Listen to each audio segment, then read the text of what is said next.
On the morning of October 30, 1928, an entirely ordinary day began at the small town hall of Lake Bluff. A city employee named Chris Lewis was asked to do something outside his usual duties. Go down to the basement to light the furnace. There were no alarms, no cries for help, no reason to believe that this morning would be any different from the rest. He descended the cold stone steps, inserted the key, and opened the door to the furnace room. In that exact moment, there was one small detail that would only be recognized as wrong much later. The woman standing in front of the furnace was still alive. She was naked, unsteady on her feet. Her body burned so severely that bone was visible. Yet she was conscious enough to whisper a single word, "Water." Then she collapsed onto the floor, not yet dead, carrying with her something more dangerous than any flame in that room. Her words, because in the hours that followed, this woman would offer not one, but three completely contradictory versions of the truth. And before everything sank into silence, no one managed to determine which of them was real. So who was this woman? And why did her appearance become the greatest fracture in the otherwise peaceful history of the entire town?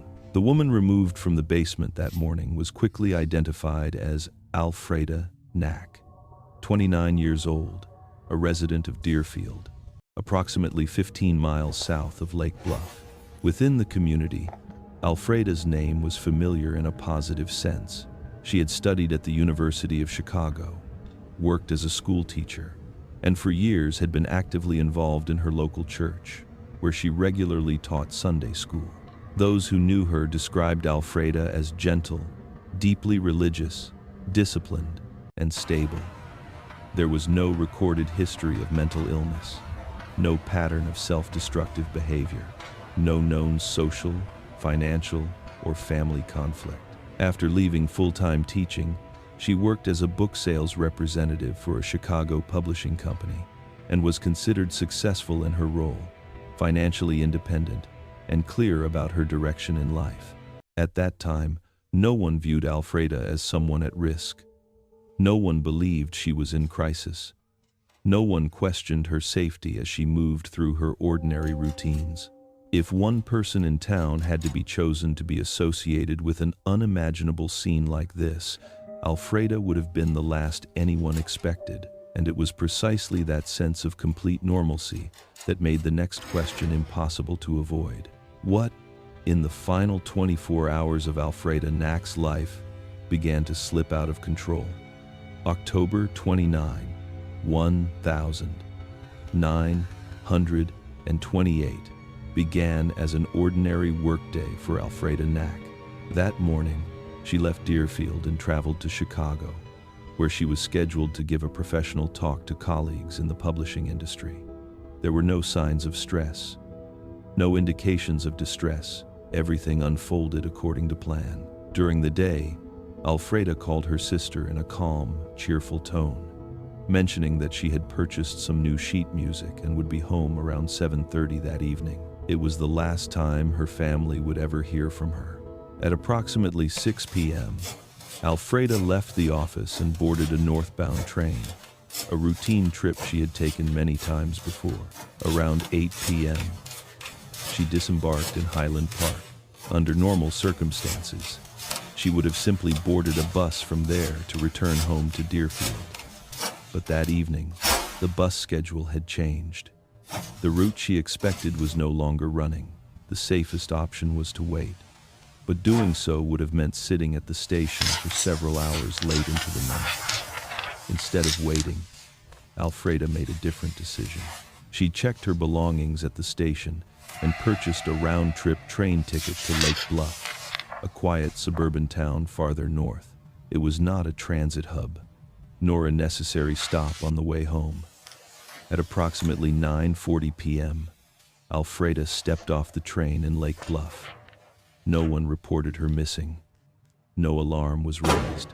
There was no immediate reason to view this decision as dangerous at the time. But from the moment Alfreda left Highland Park, her options began to narrow. With each step forward, turning back became more difficult. If she had simply missed a bus, why didn't she wait? Why did she continue deeper into the night? And more importantly, what had brought her to Lake Bluff? And who was she there to see? When Alfreda Knack arrived in Lake Bluff on the night of October 29, only one name was directly connected to the reason she had come to the town. That name was Charles W. Hitchcock, 52 years old, the night policeman of Lake Bluff. At the time, Charles was a familiar figure in the community. He was married, had 5 children, and was regarded as a man of standing in the town. As the night policeman, City Hall was a place he regularly occupied, the operational center of Lake Bluff's security after dark. In the days following Alfreda's discovery in the furnace room, she told investigators that she was in love with Charles Hitchcock. She did not describe the relationship in ordinary terms, but as a connection she believed to be spiritual in nature. According to her account, that belief was what brought her to Lake Bluff that night, with the expectation that Charles would be at City Hall. Charles denied the story in its entirety.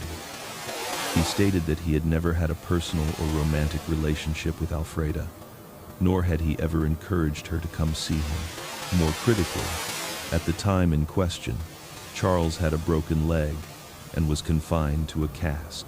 Medical records confirmed that his mobility was severely limited, making it highly unlikely that he could have left his residence during the night. To investigators, this amounted to an almost perfect alibi. What complicated matters further was Alfreda herself. When investigators suggested that Charles might be arrested for what had happened to her, she objected strongly, insisting that such an action would be unjust. The only person with a clear motive also appeared to have the strongest proof that he could not have done it. And as the possibility of Charles Hitchcock being directly responsible began to fade, the central question of the case was forced in another direction. If it was not Charles Hitchcock, how did Alfreda enter City Hall, and what was truly waiting for her inside? In her initial statement at the hospital, Alfreda Knack said that she entered Lake Bluff City Hall that night by unlocking a rear door with a key she claimed to have in her possession. She believed that Charles Hitchcock, the night policeman, would be there. When she did not find him, Alfreda continued deeper into the building. According to her account, she made her way down to the basement and entered the furnace room. Rather than leaving, she decided to remain there overnight. There was no description of panic, no mention of an emergency. It was presented simply as a choice, made within circumstances she believed were still under control. Alfreda stated that near dawn, she developed the idea of deliberately burning herself as an act with spiritual meaning. She did not describe it as an impulse, but as a deliberate decision, explained through personal belief. At the time, this account was recorded without immediate challenge, but when placed beside the physical scene, gaps began to appear. No key was ever found. There was no evidence that Alfreda had authorized access to City Hall after hours. No record suggested that a private citizen could freely enter the building's basement at night. The building system was designed to close after business hours. Doors were not intended for public access. Technical areas were not meant for occupancy. The assumptions that led Alfreda to believe the situation was safe began to collide with how the building actually functioned. If this story were true, why did the scene fail to support a single detail? And when words could no longer stand on their own, what did the scene itself reveal that her account could not conceal? When investigators returned to the furnace room in the basement of City Hall, they did not begin with statements. They began with what remained on the floor. Near the mouth of the furnace, Alfreda's handbag had been placed neatly. Beside it were her shoes and her wristwatch. Everything was positioned deliberately, with no sign of disturbance. But all of her other clothing was gone. Her coat, her dress, her hat. None of it was found in the room or anywhere nearby.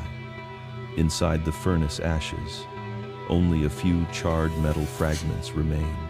Small details, enough to confirm that clothing had once been there, but not enough to reconstruct it. There was no intact fabric, no indication that the clothes had been removed in haste, only their complete absence. Then came the detail that could not be overlooked: blood. On the floor of the furnace room, investigators documented fresh blood stains. This was the moment the physical scene began to diverge from the account that had been given. Severe burns, especially deep burns, do not typically cause bleeding. Blood vessels are destroyed almost immediately. There is no clear reason for blood to be present in that quantity. The presence of blood suggested something else, that an injury had occurred before the fire ever touched her skin, that there was a moment of lost control before everything crossed into a point of no return. If this had been an act of self-inflicted harm, why was there blood, and why had her clothing disappeared? And as the scene began to speak in a different direction, when did Alfreda begin to change her own story? In the hours immediately after she was taken to the hospital, Alfreda Knack remained conscious. Despite the severity of her injuries, she was able to speak, and what she said quickly became the center of the investigation. Her first version was clear. Alfreda stated that she had done this to herself.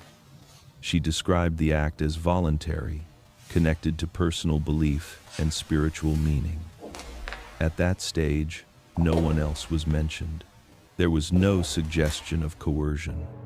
Responsibility rested entirely with her. But the story shifted when Alfreda was allowed to see Charles Hitchcock at the hospital. Confronted with the man she said she loved, Alfreda withdrew her earlier statement. She said that she had not done it.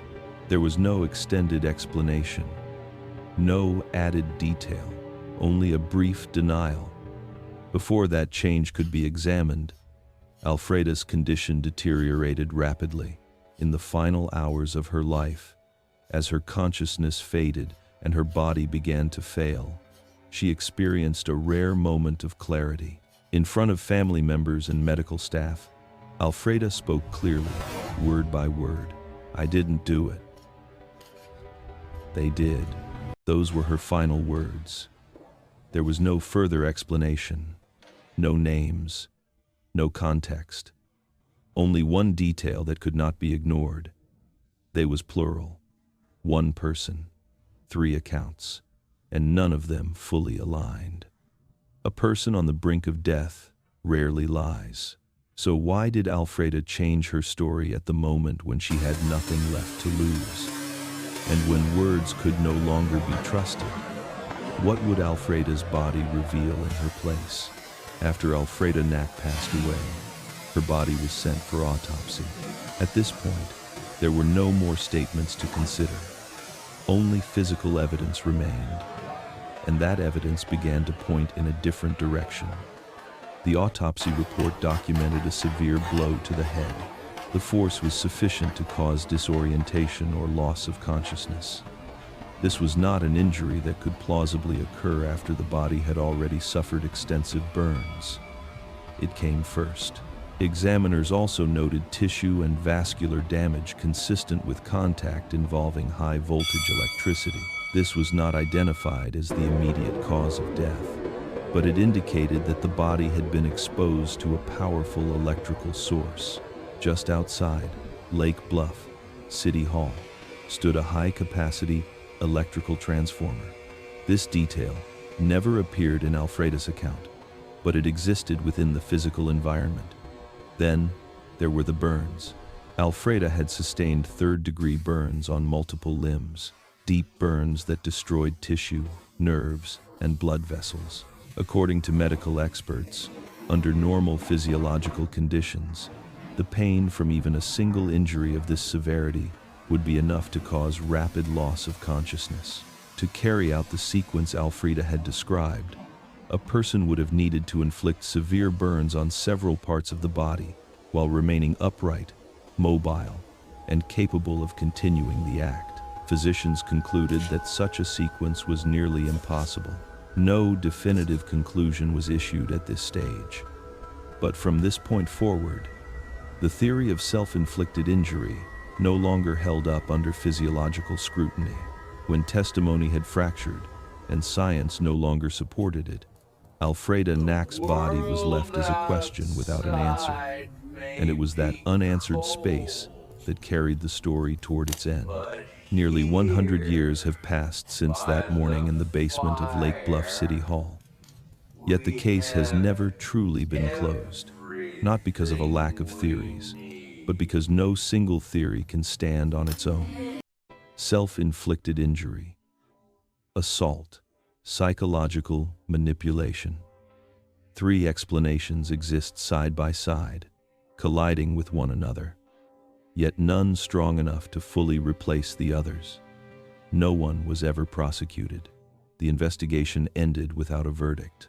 In the years that followed, multiple confessions emerged, only to be dismissed as false. Charles Hitchcock was later arrested on unrelated charges, causing suspicion to resurface once again, but still without leading to any official conclusion. The case faded from legal records, but it never disappeared from the community's memory. What remains is not an answer, but a void created when testimony contradicts itself, when physical evidence refuses to align, and when the system chooses to stop rather than continue. Lake Bluff carried on. City Hall remained standing, but the events of that night became part of an unspoken history, passed down through restraint and silence. There are cases that are not forgotten because evidence is missing, but because the truth is too inconvenient to be spoken. And the question that remains unanswered to this day is this: if the same events were to occur in the modern world, with today's tools and standards, would that silence still be able to last for nearly a century? If you want to continue exploring stories where systems stopped before the truth could be fully named, stay with us for the cases that come next.